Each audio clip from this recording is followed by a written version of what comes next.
Hello friends, welcome back to my channel. तो friends, आज आम ए वीडियो रे जानिबा केमिति आपण माने आपण मानकर मोबाइल नंबर टी को आधार कार्ड सहित लिंक करिवे। फ्रेंड्स, आधार कार्ड सहित मोबाइल नंबर टी लिंक करबा अत्यंत आवश्यक रही, कारण जदि आपण माने कोनोसी आधार रिलेटेड काम करूछंती ताले आपण मानक मोबाइल नंबर को ओटीपी आसुची। जदि आपण माने ई इंपोर्टेंट काम टी करि नांती ताहाले जल्दी जल्दी करि नियंतु एवं वीडियोटी को स्किप न करी शेष पर्यंत देखंतु। वीडियोटी स्टार्ट करबा पूर्व कहि रखुसी, जदि आपण माने चैनल को सब्सक्राइब करि नांती सब्सक्राइब करि नियंतु एवं पाखर थिबा बेल आइकन दबाइ दियंतु, जहा फल रे आपण माने मोर वीडियो रो नोटिफिकेशन सर्वप्रथमे पाई परबे। प्रथमे आपण माने मोबाइल फोन रे गूगल ब्राउजर टी को ओपन करनेबे। तापरे आपण माने एठी टाइप करबे IPPB ऑनलाइन टाइप करी एठी आपण माने सर्च करनेबे। प्रथमे आपण मानको वेबसाइट टी शो करबे www.ippb.online.com। तो से वेबसाइट रे आपण माने क्लिक करी नेबे। नेक्स्ट आपण मानको एमिति इंटरफेस शो करनबो। आपण माने तळु को स्क्रॉल करी ऊपर थिबा 3 डॉट रे क्लिक करनेबे। पुणे आपण माने तळु को स्क्रॉल करी सर्विस रिक्वेस्ट ऑप्शन रे क्लिक करिवे। पुणे आपण माने second option non IPPB customer जो लिखा है से आपण माने क्लिक करेंगे।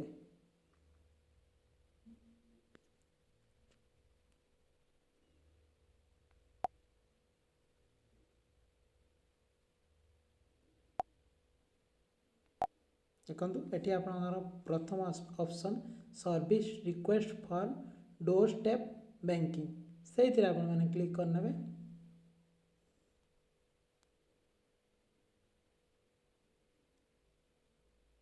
देखो एमती इंटरफेस शो कर आपण माने एटी डेस्कटॉप साइट को करने आपण पेज टी को डेस्कटॉप साइट रे कन्वर्ट करने।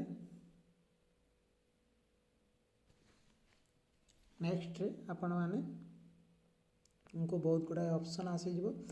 आप स्क्रॉल करी लिखा है आधार मोबाइल अपडेट से बॉक्स रे क्लिक करने। तापर एठी आपण मानकर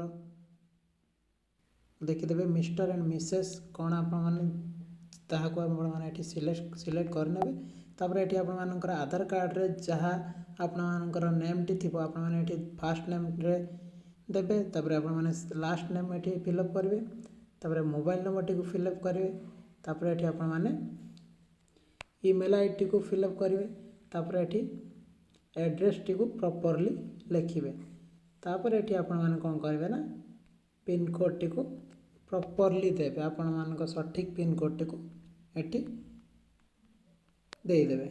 देदेला परे आपण मानकर एटी तळे थिबा ऑप्शन रे क्लिक करिवे। आपण मानकर पोस्टल कोठी आपण माने एटी सिलेक्ट करनेबे। करला परे आपण माने देखंतु तळे आउ आपनकर सब डिवीजन डिवीजन और सब सर्कल स्टेट आपनकर ऑटोमेटिकली शो हो। नेक्स्ट आप तले थिबा बॉक्स रे आपण माने कौन लिखिबे ना आपण मानकर मोबाइल नंबर टी को आपण मानकर आधार कार्ड रे लिंक करिवे बोली आपण माने लिखिबे। एठी तले थिबा बॉक्स रे आपण माने स्पेसिफिक रिक्वेस्ट रे कौन लिखिबे please update my mobile number नहले लिखिबे please link my mobile number. एठी लिखि आपण माने एठी तले थिबा बॉक्स रे क्लिक करने। तापर ये आपण माने कैप्चा टी को फिलअप करने। फिलअप कर सारा पर आपण माने एठी थिबा सबमिट ऑप्शन रे क्लिक करने। एठी थिबा सबमिट ऑप्शन रे क्लिक करी आपण माने याको सबमिट करने।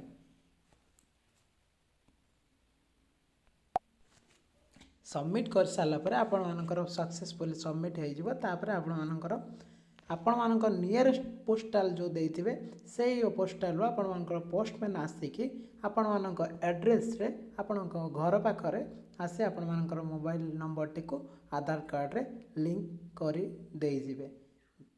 आशा करे आपण मानको ए वीडियोटी भलो लागिथिबो। जदि आपण मानको वीडियोटी भलो लागिथाय लाइक शेयर कमेंट करबा को जमारे बोलिबे नाही। रहिली जय जगन्नाथ। देखा हो आगामी वीडियो।